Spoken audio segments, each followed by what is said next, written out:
Por isso nós vamos ler uma parábola, ou uma das 4 parábolas seguidas, que são apresentadas assim no Evangelho de Marcos. Vamos lê-la primeiro, depois a gente faz algum comentário, né? Aumentou aí, foi? Então eu fiquei bom dos olhos. Vamos ver se eu consigo. Irmãos, fui curado.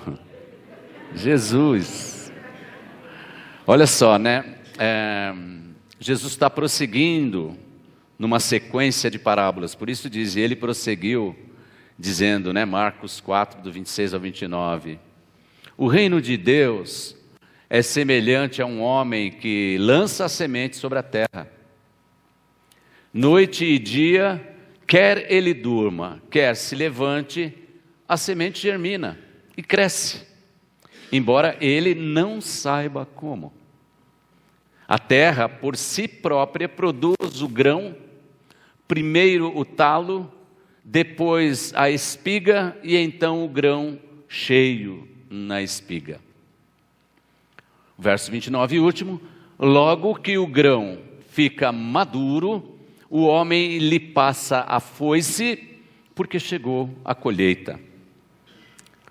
Vamos orar mais uma vez. Pai do céu, nós te louvamos nesta noite, Senhor. Obrigado por estarmos aqui mais uma vez, como igreja reunida, com os nossos convidados, ou de outra igreja ou não, mas que estão conosco nessa noite, ó Deus, no mesmo objetivo, no mesmo propósito, de oferecer culto ao Teu nome, de terem comunhão ou termos comunhão uns com os outros, e de ouvirmos a Tua voz, Senhor, como já temos ouvido. Mas continua falando, Senhor, porque a Tua palavra nunca é demais para nós. Continua falando ao nosso coração, de maneira simples, ó Deus, para que nós entendamos a Tua vontade e venhamos a cumpri-la no poder do Teu Espírito. Em nome de Jesus que oramos. Amém. Então, meus irmãos, o Evangelho de Marcos, João Marcos, né? Ele é interessante porque é um pouco diferente dos outros 3 evangelhos, Mateus, Lucas e João, né? Ele tem uma abordagem, Marcos tem uma abordagem um pouco diferente dos outros biógrafos ou dos outros evangelistas a respeito do próprio Jesus. Então, por exemplo, Mateus, ele começa o evangelho dando uma genealogia da descendência de Jesus. Ele vai dizer, olha, Jesus, que é descendência de Abraão, e começando em Abraão até Davi tem 14 gerações, e de Davi até o exílio babilônico tem mais 14, e do exílio até o nascimento de Jesus tem mais 14 gerações. Tudo isso só naquele prólogo, só naquele início ali, com aquela genealogia que às vezes a gente acha chato de ler, para afirmar que Jesus é sim o Messias, por causa da sua descendência, da sua linhagem. Daí você pega, por exemplo, o Evangelho de Lucas, que começa diferente também.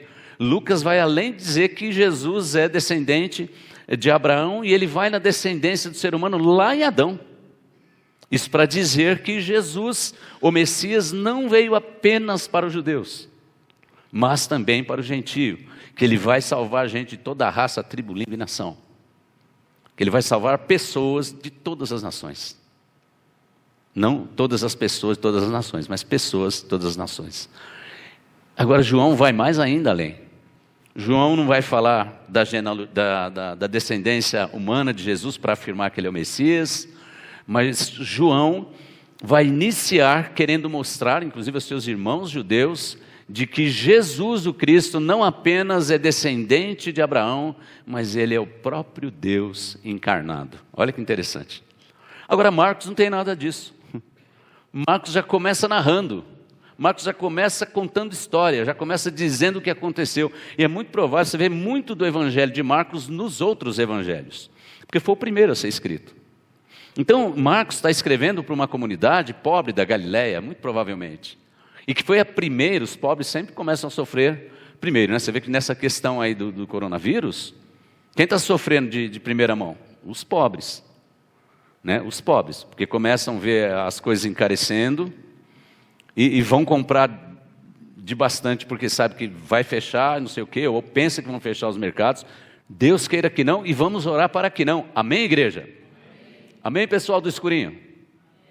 Tem um pessoal do escurinho lá, só vejo o vulto. Será que são os que estão suspeitos? Não são, não. Graças a Deus não são. Então, olha, Marcos está pregando o seu evangelho, falando do evangelho de Cristo, para uma comunidade pobre que foi a que primeiro começou a sofrer por causa já das perseguições ao evangelho de Jesus.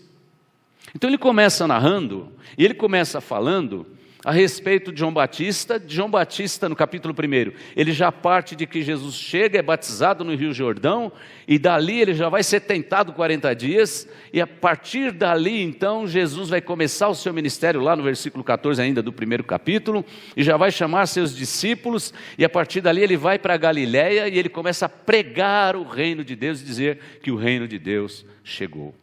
E a partir do momento que ele começa a fazer isso, Jesus vai libertar as pessoas, Jesus vai libertar pessoas oprimidas, enfermas, endemoniados. E aí então os fariseus já começam a cercá-lo e já começa uma grande perseguição.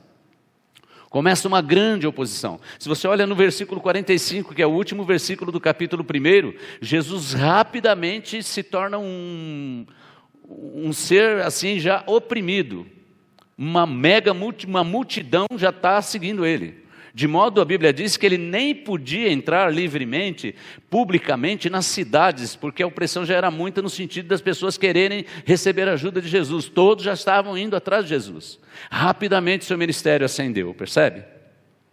Rapidamente. Mas já começam então perseguições. Os fariseus começam a murmurar dele quando ele perdoa aquele paralítico e depois o cura, de Cafarnaum, isso no capítulo 3, depois ele cura o homem da mão mirrada, e eles também já ficam ainda mais cabreiros, e fala assim, ele expulsa demônio pelo maioral dos demônios, por Beelzebu, começam a fazer calúnia, e se reúne com os herodianos, os fariseus, para combinarem já como é que eles iriam fazer para matar Jesus. Então imagina a situação dos discípulos, em meio a tudo isso, como é que eles ficavam apavorados? Ficavam apavorados. Eles tinham uma missão, como eu disse, Deus está em missão. E Deus está em missão e tem uma missão para a igreja. Essa é a proposta dessa mensagem. O nosso Deus que está em missão nos incumbiu de uma grande tarefa. De cumprir com a missão dele aqui na terra no poder do Espírito Santo. Mas a questão é, tem problemas, tem dificuldades, tem lutas. A nossa vida aqui na terra, ela é uma vida que é como uma gangorra. É ou não é? Isso não é verdade? Não existe assim, vida plana. Cadê o Andrezinho, meu filho? Está por aqui, né? O André, quando eu falar isso, ele vai lembrar de que eu estou falando. Não existe para os planilsons. Plana, né? Tem um camarada que fala no YouTube que ele chama os caras que acham a terra plana de terraplanilsons. Ou planilsons. Não existe, a terra não é plana, a terra é redonda. Né? Mas os planilsons da vida espiritual ou da vida cristã, achando que porque cristão não vai ter problema, não existe vida plana. Não existe. A vida é uma gangorra. Ou você está subindo hora a hora, você está descendo, tem hora que você desce mais, tem hora que você sobe, se alegra, tem hora que você enfrenta a maior luta, mas isso é assim mesmo. Faz parte da vida cristã as aflições. Jesus nunca nos enganou. Mas é que em meio às aflições, em meio aos problemas, Deus tem uma missão para nós. E Ele próprio enfrentou essas oposições todas. Primeiro dos fariseus, dos religiosos, e até a sua própria família, nesse texto vai dizer que se voltou contra Ele. Porque a Bíblia vai dizer no capítulo 4 já, que Jesus começou a trabalhar juntamente com seus discípulos, servindo as pessoas, socorrendo as pessoas e pregando o evangelho do reino, as boas novas, o arrependimento. Ele começou a pregar e trabalhar de tal maneira que não sobrava tempo para eles se alimentarem. A Bíblia diz isso lá, capítulo 4. Eles não tinham tempo de parar para comer um pão. A família olhou para aquilo, a família de Jesus, falou, não, ele ficou louco. Ele não está em si mesmo. Vamos ajudar. Nem que a gente tenha que prender ele, tirar ele disso. Vamos tirar. Ele está louco.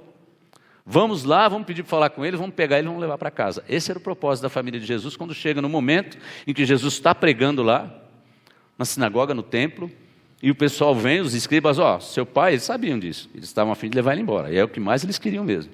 Seu pai, sua mãe, seus irmãos estão aí. Estão te chamando. E Jesus, já sabendo do que ele tinha que fazer e do propósito dele firme, apesar de qualquer perseguição, Ora o ministério estava lá em cima, ora vinha perseguição, ora ele tinha que se ausentar, ora ele... Mas está indo. E está indo porque está no poder de Deus. E aí Jesus diz, olha, a minha família, meu pai, minha mãe, meus irmãos são aqueles que fazem a vontade do meu Pai. Já para deixar muito claro que o reino de Deus, ele não vai parar. Amém, irmãos? Nós temos uma missão. E Deus, ele está em missão. Ele não para. E nós estamos nele. E a missão que Deus tem, Ele vai fazê-la por meio de nós e através de nós, para a glória dEle, e nada vai impedir isso. Quantos creem nisso, diga amém. Eu creio também. Daí, ele começa então a falar por parábolas. Eu vou mencionar aqui de passagem as outras 3, são 4 parábolas. Nós lemos a terceira. Ele começa então a falar por parábolas acerca de tudo isso. Ele começa primeiro falando da parábola do semeador, que saiu a semear, e ele fala ali de 4 solos, 4 tipos de solos. Um solo no caminho, que é um solo duro, porque é pisado. O semeador joga as sementes ali, mas vem as aves de rapina e tira a semente, perdeu aquela semente, não nasce. Mas ele também semeia entre pedregulhos, e onde há muita pedra, tem pouco terreno de terra, pouca profundidade, e até chega a nascer alguma coisa, mas vem o sol e seca a plantinha, porque ela não tem raiz profunda. Depois ele diz, e semeou também entre espinhos, e esses espinhos então sufocaram a plantinha também, e não deu fruto. E por fim ele diz, mas também teve uma terra boa, em que foi semeado, e essa terra então, a semente deu fruto, e por uma semente, deu 30, 60 e até 100. 10 por 1 já seria um bom resultado. Então foi uma colheita sensacional, exponencial, muito boa. Então, Jesus está falando disso acerca, e ele começa a usar essa linguagem de semente para falar acerca do seu reino e também de como é o trabalho. Depois, de pronto, ele vai para outra parábola que é a da candeia. E ele diz na sequência, na verdade, depois ele explica qual é o sentido dessa primeira parábola aos discípulos, né? Ele vai dizer, essas aves de rapina que roubam a semente, a semente, na verdade, a terra, a semente é a palavra. A terra é o coração humano. E essa ave aí que tira a semente quando ela é lançada, é Satanás. Depois ele vai dizer, essa terra em pedregulhos são pessoas que recebem a palavra e que não têm raiz em si mesmo, e diante das perseguições e tribulações, eles desanimam e em vez de perseverarem, eles se escandalizam. É o que ele vai explicar.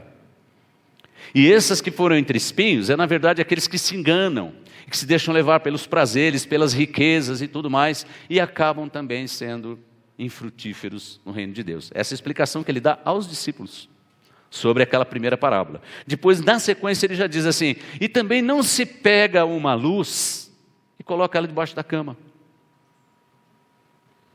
Então você veja um contexto, Jesus está chegando, está anunciando o reino está caminhando, está ascendendo, está em maior ascensão, a multidão já o oprime, e de repente há uma perseguição, há uma decadência, há uma oposição, sua própria família se opõe contra ele, há lutas, há problemas tantos, e ele começa a dizer essas parábolas. E ele chega então nessa parábola e ele está dizendo, olha, não se pega uma luz e se coloca ela debaixo da cama. Ele está dizendo para os seus discípulos, vocês têm que brilhar, independentemente das circunstâncias, sem considerar o que as pessoas vão pensar disso ou não, como é que as pessoas vão reagir a isso ou não. É fato que você brilhando, você vai afetar, pode ser para o bem, pode ser para o mal. Você pode brilhar e se dar bem, e isso ser um momento de tranquilidade e alegria para você, e brilhando você pode passar por privações e sofrimentos, essa é a realidade. Mas o fato é que não é por causa das tribulações, nem das perseguições, nem das aflições que nós passamos nessa vida, que nós vamos deixar de fazer aquilo para o que Jesus nos chamou para sermos, luz neste mundo. Vamos brilhar, não importa. Se no momento ruim, vamos brilhar. O que nós não podemos fazer é pegar nosso brilho e omitir, colocar debaixo da cama. deixarmos de fazer aquilo que Jesus nos chamou para fazer. Amém, irmãos? E aí ele vem então e vai contar essa parábola nossa, essa terceira, que nós lemos, já eu explico. Depois ele encerra com a parábola do grão de trigo. O grão de trigo.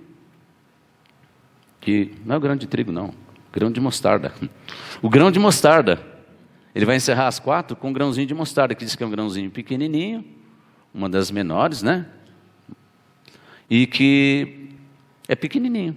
Começa pequenininho, mas depois vai se expandindo, vai crescendo, de modo que tem uma árvore frondosa que até as aves vêm para encontrar sombra nela.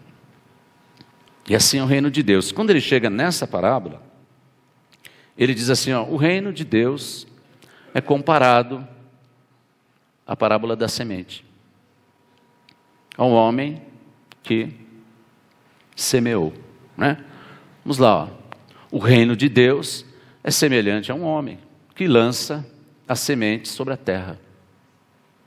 Noite e dia, quer ele durma, quer ele se levante, a semente germina. Ou seja, não há o que ele possa fazer, percebe? Ele simplesmente vai lá e lança a semente. O reino de Deus é assim, ele está dizendo. Assim é o meu reino. Vocês têm incumbência de lançar a semente. O que você pode fazer para que essa semente germine, vire plantinha, depois caule, depois fruto, para que seja colhido? O que nós podemos fazer além de lançar a semente, segundo essa parábola? Se é que nós podemos aplicá-la assim.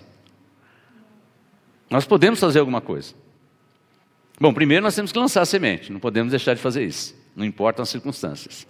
Mas a semente, nós não temos o poder de controlar o desenvolvimento dela, e nem o tempo que ela vai frutificar, nós não temos. E nem devemos nos preocupar com isso. Agora eu quero voltar um pouquinho na questão do Jardim Flor da Montanha. Para quem não conhece a história dali, quantas vezes, veja, a semente vem sendo ali lançada, de muitos anos. Houve momentos que a semente foi lançada e deu frutos, e os frutos estão aí até hoje, de pessoas já adultas, mas receberam essa semente quando ainda crianças, porque o trabalho lá, como vocês viram, é feito na maioria com as criancinhas. Mas houve um tempo que parecia que o solo ali já não era mais fértil, mas aos nossos olhos, isso não é tarefa nossa. Esse é nosso engano às vezes. Olhar para um lugar e dizer, não, que não. Não, nós temos a incumbência de lançar a semente. Lançamos a semente, quem vai fazer aquilo crescer, dar fruto, é trabalho de quem, irmãos? Vocês respondem.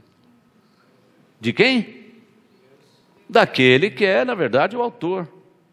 Tanto da semente, daquele que é autor do seu reino. Então a gente tem que ter essa tranquilidade de ir lá e lançar a semente. Houve um tempo em que nós nos reunimos dizendo, olha, lá está ficando difícil, as crianças não estão indo mais, os irmãos também não estão mais com vontade de ir lá, não sei o que aconteceu. Eu de fato não sei. Eu não sei se foram as perseguições, se foram os espinhos, os prazeres do mundo, não foi Satanás que, não sei se foi ele que tirou do coração dos irmãos, nós vamos parar lá, vamos vender aquilo lá, está perigoso. Aquele prédio está torto lá, está quase caindo. Tem um homem lá brigando que diz que não vai construir lá não, que tem uma parte do terreno lá que era dele e nós compramos errado. Não vamos nos meter em encrenca, vamos vender aquilo. É mais cômodo. É mais cômodo. Mas não, vamos orar. Vamos orar, reunimos em assembleia, decidimos. Vamos vender. Olha que coisa. Aí, uma pessoa, que não vou citar o nome, está nesse auditório. Pastor, eu gostaria de ter oportunidade de falar para a igreja, de nós não pararmos com o trabalho lá. Aí minha resposta, eu sou muito prático, né? Mas Deus já falou com a igreja decidiu que vai vender. Mas mesmo assim, pastor, eu gostaria de dar uma palavra. Falei, então a gente vai ter que fazer outra assembleia, porque de forma parlamentar, uma assembleia pode matar a outra, mas... Se vocês me perguntarem se eu estava com muita fé que a palavra dela ia ser aceita, não estava não. Não estava mesmo. Abrimos a assembleia, ela falou de uma maneira muito simples. E aí eu disse, os irmãos querem fazer algum comentário? Vamos acabar com isso logo, né? Não, ninguém fez comentário, então vamos votar. Todos votaram a favor de que continuássemos o trabalho lá. Amém, igreja? Aí, então agora a gente tem que arregaçar as mangas. Lançar semente. Mas para lançar semente tínhamos que fazer algum reparo. Fizemos o reparo lá. Reformamos aquele prédio. Estamos agora fazendo escada. E quando a gente não esperava, como um grãozinho de mostarda, para esse tempo, porque percebe, a semente lá da parábola do semeador, quando deu fruto, deu fruto de 30, 60 e até 100. Não é igual. O frutificar do reino não é sempre do mesmo jeito. Ele é sazonal, ele não é perene. E quem sabe como vai ser, em que tempo é Deus. O que nós não podemos é desanimar e parar porque nós não estamos vendo alguma coisa. Não é para ver mesmo, o homem vai dormir, ele não sabe como é que aquilo vai crescer. Não é isso que a gente está lendo aí sobre a semente? Ele lança. E olha, amanhece dia, chega a noite, né? Pôr do sol, lua, chove, nasce sol e ele está lá. Não sabe. Às vezes até esquece lá da semente, mas está lá, ele lançou. E quando ele menos espera, Deus faz nascer. E de repente, começamos o trabalho lá de novo. A princípio, Filipe tomou a frente, algumas irmãs e irmãos foram apoiá-lo. Aí Filipe tomou posse da outra igreja, Luiz e Vanessa se disponibilizaram e ficaram à frente. Eu conversei com eles, vieram mais ainda irmãos para apoiar. E por que Deus mandou mais? Porque veio mais gente. Viu como é que está lá? Está cheio de criança. E Deus deu ideias, obras humanitárias, evangelho e jogos, ia ser futebol, vamos mudar, vamos colocar ping-pong, tiro-alvo, dominó. E o reino está sendo expandido para a glória de Deus. E a coisa está acontecendo para a glória de Deus. E não é de outra maneira conosco. Mas uma outra coisa que a gente pode fazer, irmãos, né? Partindo aqui para uma aplicação simples nessa parábola aí. Nós não podemos fazer nada além de lançar semente? Bom, já temos que lançar semente. Nós podemos fazer mais uma coisa. Nós podemos escolher o que é que nós vamos semear. Isso nós podemos. Por que nós lemos em Gálatas 6 e 8? Estão lembrados aqui na hora da intercessão? Foi o que eu disse? Não se engane. Aquilo que você plantar, certamente você vai colher. E os que semeiam, ele usa essa expressão, para a carne, vão colher o quê? Destruição, ruína. Mas os que semeiam para o Espírito, estes vão colher pelo Espírito a vida eterna. Olha que coisa maravilhosa. Daí fica uma pergunta para nós: o que é que você tem semeado? Porque mediante as perseguições e provações, o que nós precisamos ter? Fé, confiança. Mediante as tentações do inimigo, não sermos perseverantes, santificados na palavra. E cantamos, nós só temos uma coisa que nós queremos ofertar para Deus: a verdade. A verdade. E nós, como pregadores da palavra, eu digo ao Senhor: Senhor, eu só quero ofertar uma coisa para o teu povo, no poder do teu Espírito, a tua palavra, que é a verdade, nada além dela. E ela é que tem poder para fazer com que nós sejamos perseverantes no trabalho. Então nós temos que semear a verdade, semear fé, semear o evangelho da salvação, semear os socorros que precisam, semear ânimo, semear esperança, semear perseverança. Mas acontece que muitas vezes, por causa das lutas, a gente acaba plantando ou jogando semente errada. Encontra com o irmão, ele semeia uma murmuração,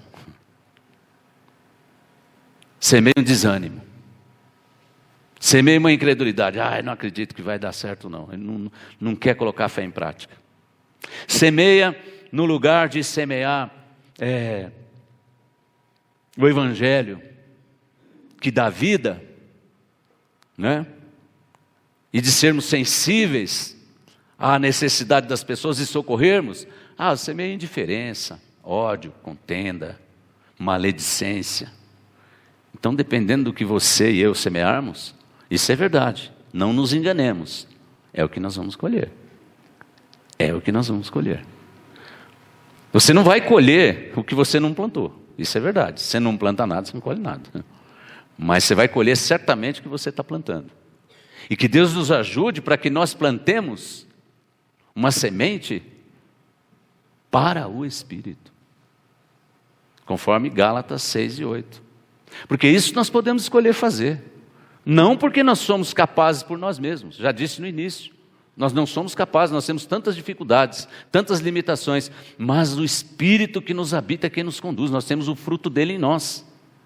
E nós podemos desenvolver no poder dele tudo isso que nós precisamos para esperar o que Deus vai fazer acerca daquilo que nós estamos fazendo por meio do Santo Espírito dele. Amém, igreja? E nós precisamos ter paciência com relação a muitas coisas. Se ao mesmo tempo que na vida nós temos momentos bons de alegria, de vitória, e também temos momentos de frustrações, perdas, sonhos não alcançados, projetos não realizados, isso tudo faz parte do pacote, nós temos que aprender a sermos pacientes nesse processo, tirar lições e crescermos nesse processo, e perseverarmos não por nós mesmos, mas na ajuda do Espírito de Deus que opera em nós, o querer e o efetuar, porque é dele o reino, ele que está no controle e no comando de tudo. Ele diz, o reino de Deus que está sendo expandido e que vai ter o seu apogeu, a sua plenitude, vai chegar uma hora da ceifa lá do dia final, do grande encontro em que realmente o reino vai vir em plenitude, e enquanto isso ele está acontecendo, vai chegar aquele dia. Enquanto não, nós temos que ser pacientes e perseverantes e cheios de fé. Só Deus para nos ajudar a caminharmos assim. É a lição simples que eu tiro dessa parábola para nós, da interpretação que eu posso fazer dela. A semente é a palavra, juntando com a outra. O reino de Deus é semelhante a essa semente, que é a palavra. Nós somos aqueles que vamos lançar a semente. Não sabemos quando é que ela vai de fato frutificar, mas isso é com Deus, isso não é com a gente. O que nós temos que ter certeza é o que de fato eu estou semeando. O que de fato eu estou fazendo. Porque às vezes você pode até fazer uma boa coisa, mas não ser para a glória de Deus, não ser para o Espírito. Você está fazendo para você, né? Para massagear o seu ego. Já foi falado disso aqui em outras mensagens, né? Que o pior ídolo que a gente tem é o ego. Todos os outros são para satisfazer esse ego nosso, que é terrível. Então já não glorifica a Deus, já se torna carnal, mesmo que seja uma coisa boa. E eu diria então que, para nós encerrarmos, além de dizer que nós podemos escolher o que nós vamos estar semeando, fé, esperança, boas obras, o Evangelho, a paciência, a perseverança, nós podemos, por último, descansarmos em Deus. Há coisas que fogem do alcance do nosso braço. Eu imagino que você, cada um de nós aqui, tem uma história de vida e tem um momento da vida que está passando. Eu não sei em que nível está a sua gangorra assim, na vida. Se você está subindo, se você está descendo, se a luta está muito grande, se o desespero tomou conta de você. Eu não sei da tua vida, mas eu sei que todos nós temos uma história de vida e que a vida não é plana. Eu falei dos planilços hoje, né? Não tem vida plana. Tem depressão, tem relevo, tem dificuldades, tem barreiras para serem transpostas. E eu não sei como é que está a tua vida nesse momento. Mas de uma coisa eu sei, tudo que foge ao seu controle, a força do seu braço, você pode em oração. Você crê no Deus que age por meio da oração? Você crê que Deus pode mesmo mudar as coisas por meio da oração? Não é a oração que tem poder, mas é a quem ela é dirigida. E quando você ora ao Deus Todo-Poderoso, Ele querendo para a glória dEle, Ele pode mudar qualquer coisa, qualquer quadro clínico, qualquer circunstância, qualquer relacionamento, Ele pode mudar. Você crê nisso? Esse é o momento de você, para finalizar, aprender uma coisa: descansar no poder de Deus, entregar nas mãos do Todo-Poderoso. Descansar na força do seu poder. Ele tem poder. E não parar. Porque além de tudo que você está passando na sua vida, seja relacional, profissional, sentimental, todos os problemas. Além disso, o que eu quero te dizer, Deus está em missão e incluiu você nessa. Mas tem um detalhe, Ele está junto, Deus está junto. Deus olha para você todo o tempo, quando você pensa em desanimar e fala, meu servo, meu filho, minha filha, estamos juntos e misturados pelo sangue do meu Filho, Jesus Cristo. Amém? E eu estou com você. E se eu estou com você, eu garanti que a semente vai frutificar. Ela tem um destino. Tudo que você tem que fazer é não parar, não desanimar. Então, se hoje você veio aqui pensando em desanimar, com tristeza no coração, não sabendo como lidar com uma situação ou outra, Jesus nunca enganou. Ele disse, no mundo vocês vão ter aflições, mas vai ter o tempo também da bonança. Vai ter tempestade, mas vai ter uma hora que vai parar de chover. O sol vai brilhar, vai dar um descanso, né? Vai dar sim uma tranquilidade. Depois vem de novo, é uma gangorra. Mas em meio a isso, nós devemos ter essa certeza. Deus está conosco. Como é que está aí a gangorra da sua vida? Não sei. Mas uma coisa eu sei. Deus está em missão. Chamou você para uma missão. E você tem que semear. Você tem que brilhar. Você tem que lançar semente. E você tem que entender que nem tudo acontece dentro do seu tempo. Começa pequenininho, igual o grão de mostarda. Mas acontece. No tempo de Deus, as coisas acontecem. Manede estava comunicando comigo que criança que ela pequenininha, deu aquele alimento, aquela sementinha, hoje estão aí atuando na igreja. Hoje estão aí dando frutos. 10, de 60, de 100, não sabemos quanto por um. E nós temos que fazer a mesma coisa. Não desanimarmos. Não vai ser aí um coronavírus que vai fazer a gente parar ou vai? Claro que não. Claro que não. E se você morrer de coronavírus é porque chegou a sua hora. Meu Deus, né? Misericórdia. Mas assim, claro, com as devidas precauções, né? Higienização direitinho, voltando a falar nisso, né? Enquanto o governo não mudar nada, estaremos reunidos. Domingo próximo, à noite, o pastor Dorival Pimenta do Nascimento estará conosco. Você que não conhece, nunca viu este homem de Deus pregar a palavra, te convido, venha e traga um amigo. Ele, para a glória de Deus, é um instrumento de Deus, e todas as vezes que eu ouvi pregar, Deus falou demais ao meu coração, sem exceção. E olha que ele foi pastor meu por 3 anos praticamente, e nenhuma vez em que aquele pastor tomou a palavra, Deus não falou comigo, por exemplo. Então vale a pena ouvi-lo.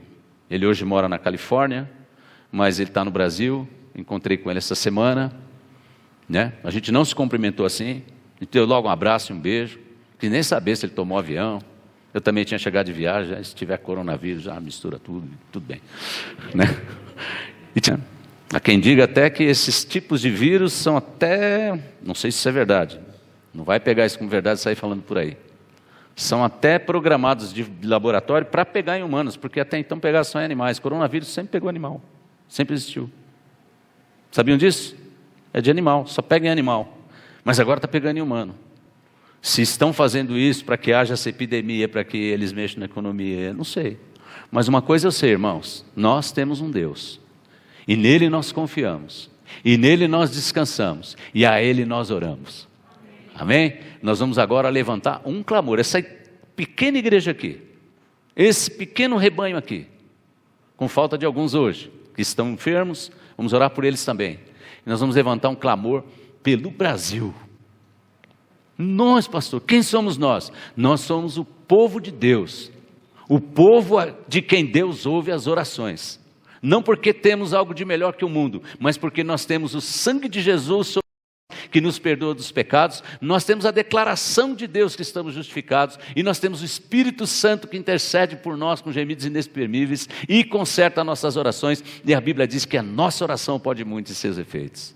Nós temos que crer no que a palavra diz. Então te convido nesse momento a ficar de pé. Eu queria convidar alguém aqui do rebanho, né, que viesse aqui e fazer uma oração de clamor pelo Brasil, e pedir pela nossa nação, e dizer: Senhor, nós cremos que o Senhor pode parar esse vírus, nós cremos que o Senhor pode fazer algo, e nós cremos que o Senhor pode proteger o seu povo.